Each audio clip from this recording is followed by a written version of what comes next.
দুইটি কথা ছাত্র দলের নেতাকর্মীদের উদ্দেশ্যে বলছি।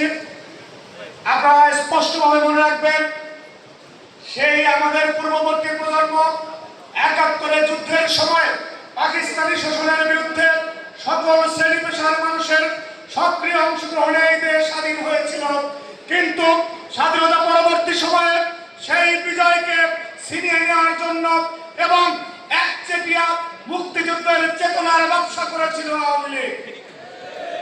আজকে দ্বিতীয় বিজয় যখন অর্জন হয়েছে, সেই জুলাই গণঅভ্যুত্থানে আপনারা স্পষ্টভাবে সাংবাদিক সহ বিভিন্ন ফোরামে যখন কথা বলবেন, কিরকম এই আন্দোলন যখন শুরু হয়েছিল, সেই প্রথম থেকে বাংলাদেশের অহংকার দেশ নায়ক তারেক রহমান ছাত্রদলকে প্রতিনিয়ত এই আন্দোলনের সাথে যুক্ত হওয়ার নির্দেশনা দিয়েছিলেন এবং আমরা প্রথম দিন থেকে চূড়ান্ত সফল হওয়ার শেষ মুহূর্ত পর্যন্ত সংগঠন হিসেবে বাংলাদেশের ছাত্র সংগঠন হিসেবে একমাত্র ছাত্রদল সবচেয়ে বেশি রক্ত দিয়েছে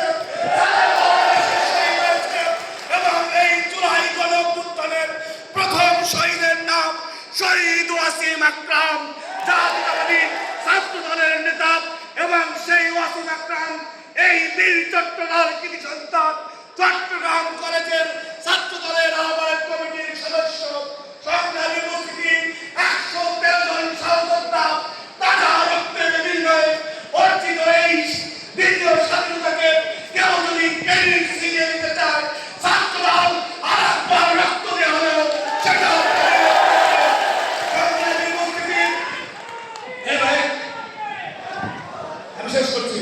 সংগ্রামী উপস্থিতি শুধুমাত্র ছাত্রদল নয়, জাতীয়তাবাদী যুবদল, জাতীয়তাবাদী স্বেচ্ছাসেবক দল সহ বিএনপির সকল নেতাকর্মী গত ১৭ বছরের যেই নিপীড়ন, যেই নির্যাতনের স্তীর্ণতা সহ্য করে আমরা রাজপথে ছিলাম, আমরা একটি সুযোগের অপেক্ষায় ছিলাম।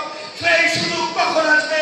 সেই সুযোগ, সেই বসন্ত চলে এসেছিল জুলাই গণঅভ্যুত্থানের, যখন ছাত্রদল, যুবদল, স্বেচ্ছাসেবক দল, সর্বোপরি তারেক রহমানের সৈনিকরা বুকের কাঁচা রক্ত দিয়ে আমরা এই দেশ দ্বিতীয়বার স্বাধীনতা এনেছি। সুতরাং আজকের কারা দাবিদারি করে, কারা কোন দেশের দাসত্ব করে বড় বড় বয়ান দিবেন আর সেই বয়ান আমরা মেনে নেব, এইটা হতে পারে না। সেইটা তারেক রহমানের সৈনিকরা হতে দেবে না। সুতরাং বুক ফুলিয়ে গলা উঁচু করে দেশপ্রেমিক জিয়ার দেশপ্রেমিক সন্তানরা গলা উঁচু করে বলবে, এই স্বাধীনতা আমাদের রক্তের উপর দিয়ে এসেছে। সংগ্রামী উপস্থিতি, এ পর্যায়ে জাতীয়তাবাদী ছাত্র দলের নেতাকর্মীদেরকে দিক নির্দেশনামূলক বক্তব্য রাখবেন এবং আগামী বাংলাদেশের অনিবার্য নেতৃত্ব, কোটি তারুণ্যের প্রাণের স্পন্দন, দেশ নায়ক তারেক রহমান যেই নির্দেশনা ছাত্র দলকে দিয়েছেন, সেইটা আপনাদের কাছে পৌঁছে দিবেন। এই জনমতের